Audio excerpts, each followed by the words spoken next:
Welcome back, Honors. All right, welcome back, and welcome back to me telling you how proud I am of all of you, right? Oh my God, the amount of money that y'all have raised for charity is mind-boggling. Win, lose, or draw, just remember, Mr. Terry is ridiculously proud of y'all. Ridiculously proud. Like, I cannot believe how y'all came together. So keep up the good work, keep up the hard work, and there are definitely some rewards coming y'all's way no matter what, all right? So the big thing about it, though, is we do have to also make sure we're still learning stuff in school, right? So, like, now getting into the stuff that we're talking about today, we are now also going to kind of bring up this idea of the Reformation, right? So we're going to start talking about the Reformation. Some of you are like, well, we're just started the Renaissance, but Gianna's, Brunelleschi's dome was finished in, like, the 1300s, right? Like, wasn't it finished, like early 14s? Like, how are we here? Dante wrote the Divine Comedy in, like, 1314. So now, look, the big thing about it, though, okay, you have to understand that this flip serves as a really good precedence to try and show you all the stuff with the church that was going on leading in to the Reformation, and all of this was happening leading in and during the Renaissance and even also in the Middle Ages. So, like, these two themes kind of line up together really, really well. A lot of teachers are forced to kind of make the choice of which two things you want to teach together. You want to do the Renaissance and exploration, you want to do Reformation and exploration, you want to do this and that, or this and that. I do Renaissance and Reformation together because I think they're really good, cool, thematic things to talk about side by side, right? So going into it, though, so we can understand this and get after it a little bit, basically, the Renaissance ideal of humanism, this idea of questioning everything and questioning your existence and being the best possible version of yourself, starts to apply itself, though, to other rational-minded thinkers who want to start questioning a big central force of their lives, the church, right? So people begin to question the church. They're like, is that Pope supposed to be doing that? Are they supposed to be this wealthy?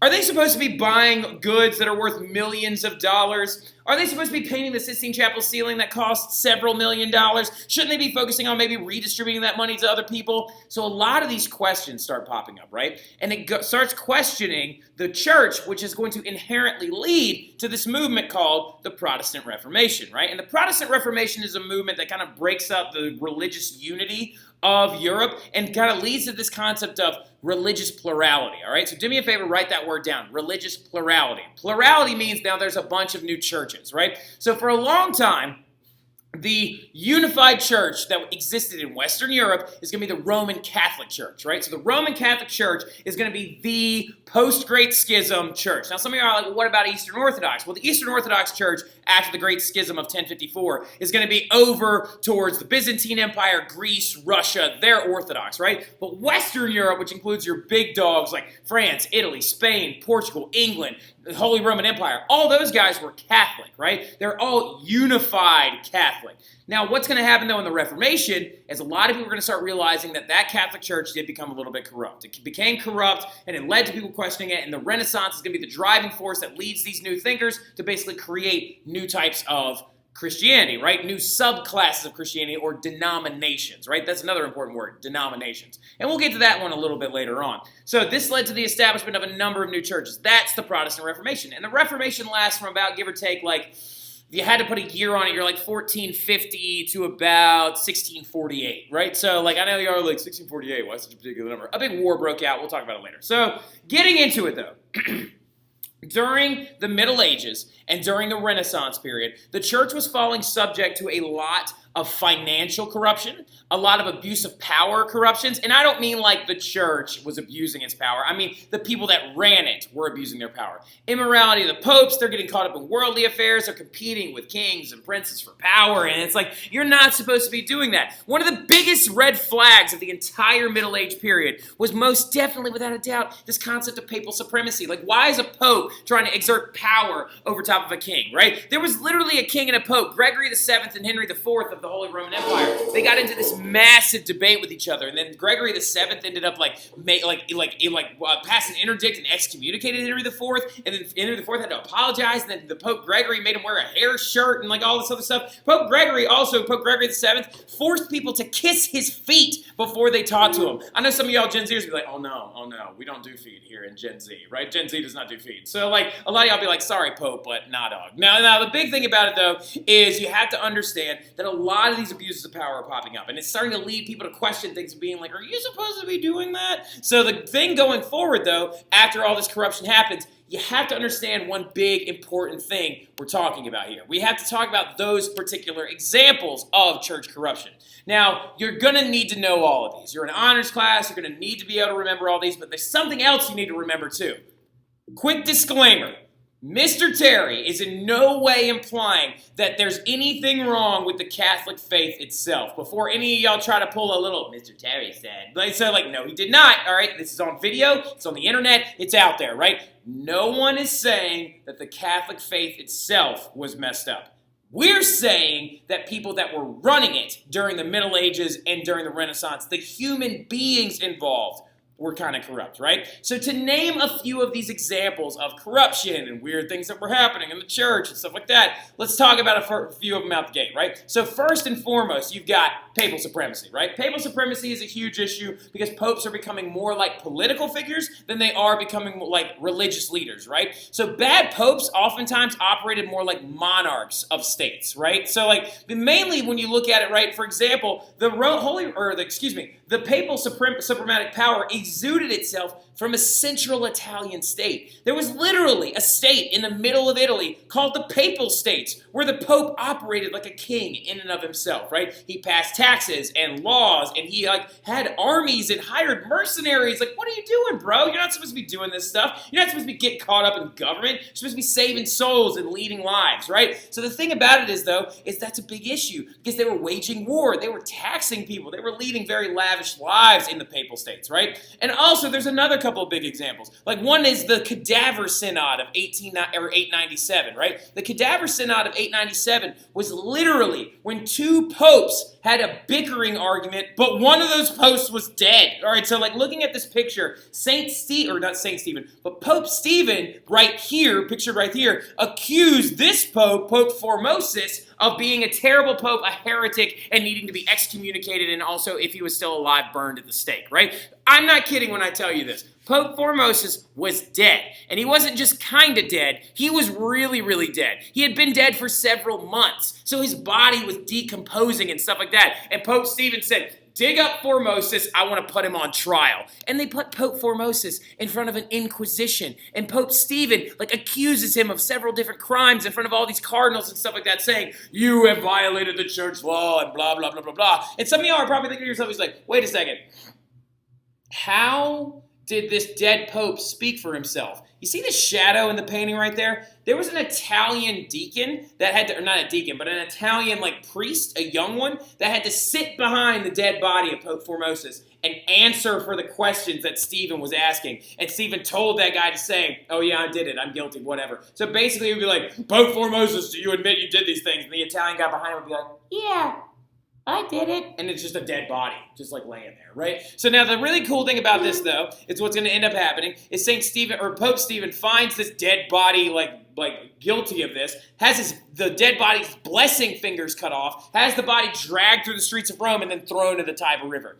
I'm just saying, that seems kind of corrupt to me because you're worried so much about the political outcrops of this other guy, right? Now, ironically enough, people loved Pope Formosus, so they ended up overthrowing Stephen anyway. But the big thing about it, though, is you literally got one pope putting one pope's dead body on trial. That's crazy, right? And then another big one is the Renaissance Pope himself, Julius II, also known as the Warrior Pope, is the same guy that died from syphilis, the same guy that paid for the Sistine Chapel ceiling, the same guy that paid for the Sistine Madonna, right? Same guy that paid for the School of Athens. Julius II, who ruled from 1503 to 1513, he invaded Italy at least 3 separate times. He bribed people to buy his way into papal power, and he was known as the Warrior Pope because he literally took over other parts of Italy like he was a military general. Dude, Julius, calm down. He was also a huge jerk. He was not a nice guy whatsoever. Very, very rude, very intense, right? Now, also on top of all this stuff, you've also got things that had been going on in the Middle Ages that we've already talked about, right? You've got the Inquisition. You've got torture occurring in some of these examples. You've got executions happening. Do y'all remember Joan of Arc? Poor little Joan of Arc, who just wanted to lead her country to victory and get the English out of France, ends up being put in front of an Inquisition, tried at the age of 19, found guilty of heresy, and then burned at the stake, right? This is a problem. That is an example of this church corruption, right? And then you also had this thing called the Spanish Inquisition, where the Spanish government with the Catholic Church literally ran out anybody from Spain that wasn't Catholic, including Muslims and Jews. And they set up a Spanish Inquisition where they said to the people that were supposedly converted that they were going to put them on trial. Like, that's insane. You had executions and torture happen during this time period where Isabella and Ferdinand are the monarchs of Spain at the time, are literally admitting to all these things and openly being prejudice against other religions. Like, that's crazy. You've got all these crazy things going on. And then on top of all that, the Great Western Schism, also known as the Avignon Papacy, was a time when, I kid you not, there were multiple popes from 1378 to 1417. Look at this map. During the Avignon Papacy, there were several different popes. There was a pope in Avignon in France. There was a pope in Italy and Rome. And although Italy pope alliances are all the blues, and then there was also a weird alliance of another pope in the Holy Roman Empire. Like, you've got this issue where one pope's like, I'm the pope, that's not the pope, and the other guy's like, no, I'm the pope, those two guys aren't the pope, and they're creating military alliances based off this. So you had and I could tell you the whole story about literally Urban and Pope Innocent and all this other stuff that ended up blowing up, leading to this whole thing, but it's not necessarily that important. All you need to remember is that the Great Western Schism was when there were multiple popes accusing each other of not being the actual pope, and then actually creating political alliances based off of it so they could have more power, more funding, more money, and things like that.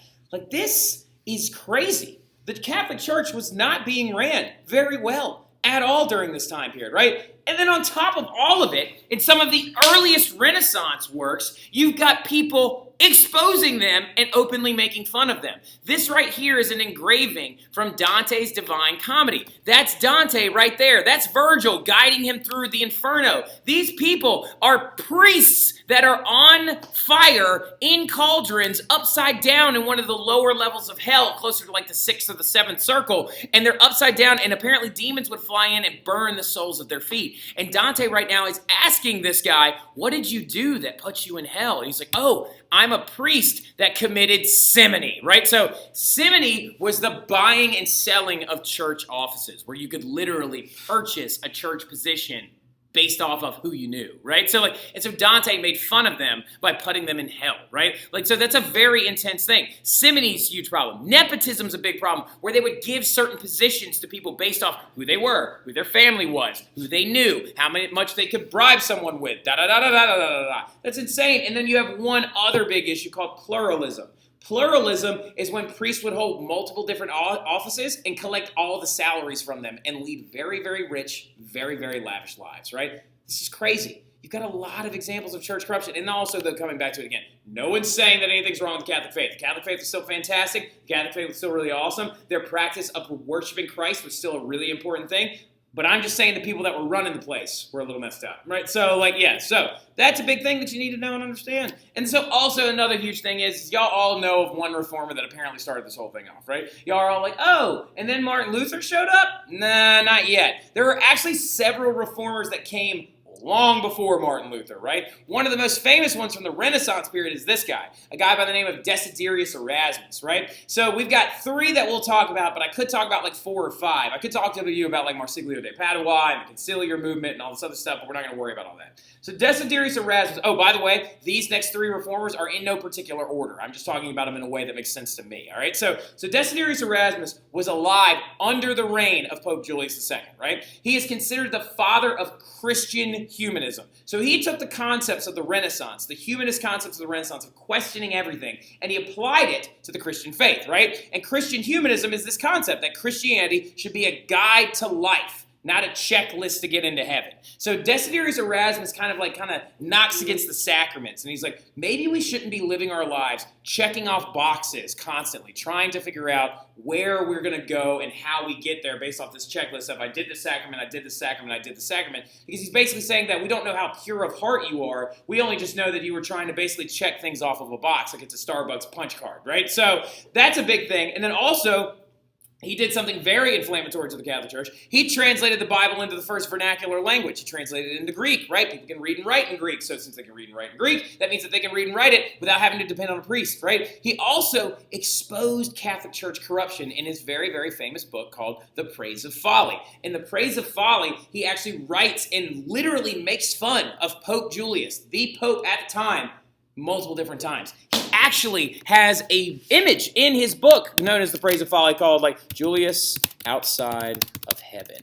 All right, so basically Julius II, Desiderius Erasmus said, was not going to be allowed to get into heaven because he said that, oh, you've done so many, Pope Julius locked. Julius II, outside of heaven. There we go. So, there it is. So, this little picture right here shows you he believed that Pope Julius II was not going to be allowed into heaven and that St. Peter was going to keep him out and also that Julius would be holding a list of all the things he's done wrong throughout of his life.